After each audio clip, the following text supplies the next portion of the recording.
The EU's misstep in targeting Orban. An analysis.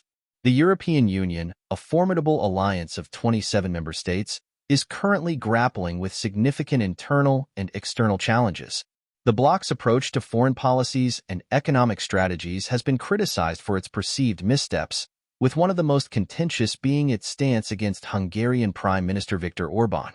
As The Economist suggests, the powers within the EU are making a significant error by targeting Orban. Unlike leaders from France, the UK, and Germany, Orban is uniquely positioned with the trust and ear of influential leaders like Erdogan, Putin, and Xi. This article delves into the reasons behind the EU's opposition to Orban and the potential ramifications of this stance.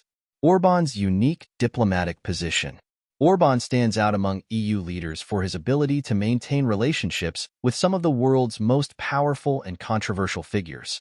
In an era where diplomatic bridges are essential for geopolitical stability, Orban's ties with Turkish President Recep Tayyip Erdogan, Russian President Vladimir Putin, and Chinese President Xi Jinping provide a unique advantage. These relationships could serve as vital channels for dialogue and negotiation, especially as the EU navigates a complex global landscape. Economic and political instabilities within the EU.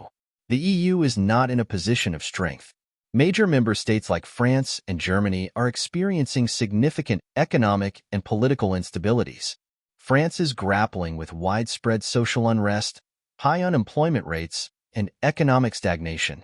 Germany, often seen as the EU's economic powerhouse, is facing its own set of challenges, including a slowing economy and political fragmentation. These instabilities create an environment of panic within the EU, hindering its ability to present a united and effective front on the global stage. In such a context, targeting Orban, who could potentially act as a mediator with non-Western powers, seems counterproductive. The UK's role post-Brexit. The UK, now a non-EU member, continues to play a disruptive role. Post-Brexit, the UK's approach has often been at odds with the EU's strategies, creating further complications.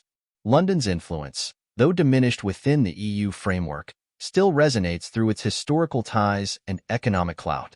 The notion of a cabal based in London, dictating terms to the EU, though speculative, reflects a sentiment of distrust and frustration among some EU members.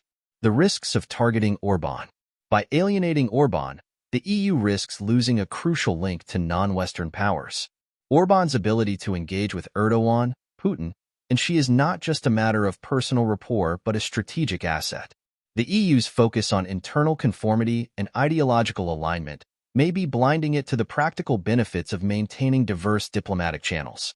Furthermore, the EU's approach may exacerbate internal divisions. Hungary's defiance, led by Orban, could inspire other member states to question the EU's centralized decision-making process. This could lead to a more fragmented and less cohesive union, undermining the very foundation of European unity. Conclusion. The EU's strategy of targeting Viktor Orban appears to be a significant miscalculation. In a time of global uncertainty and internal instability, the EU needs all the diplomatic leverage it can muster. Orban's unique position as a trusted interlocutor with key global leaders is an asset that should be leveraged, not shunned.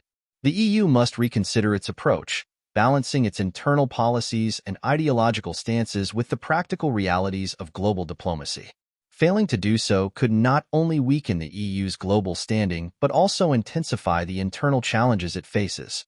The path forward requires a nuanced strategy that values diverse diplomatic channels and seeks unity without sacrificing practical engagement on the global stage.